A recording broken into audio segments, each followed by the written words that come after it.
no problems of root rot, everything seems to be fine.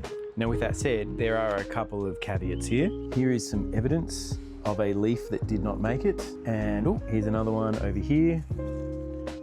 There's some evidence of a leaf that did not make it. And there is a leaf that's not making it right now.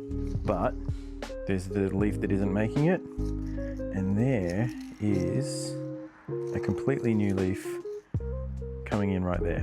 So that one's going well. I also have another one somewhere.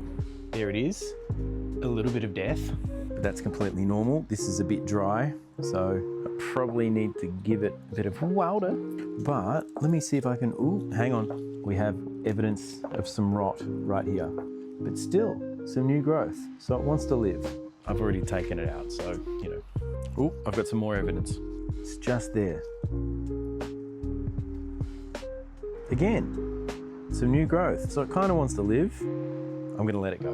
The mother plant is also doing quite well. There's some new growth kicking up on the top, as well as over here on the sides, from some of the places that we've propagated. I'll eventually put them all together and consolidate them, getting them growing on a big grow cage of some sorts. But I understand some people do not have great luck with soil props. I've found there's a couple of things that can really help you out with soil props. Let me find a plant that has the things that I'm talking about. Here's one, aerial roots.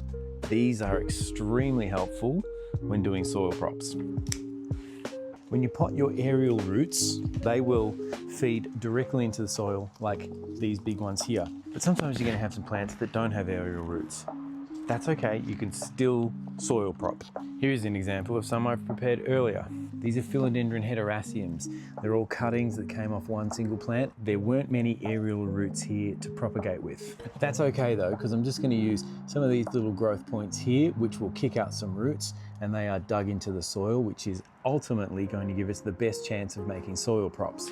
I've made plenty of Philodendron soil props, just like this one, with no aerial roots. The secret is aeration and drainage. As long as you've got a really good mix with lots of perlite, perlite and bark, as well as some nutrients from compost and potting mix, you should be a-okay fine. Sometimes it doesn't work out, and that's okay.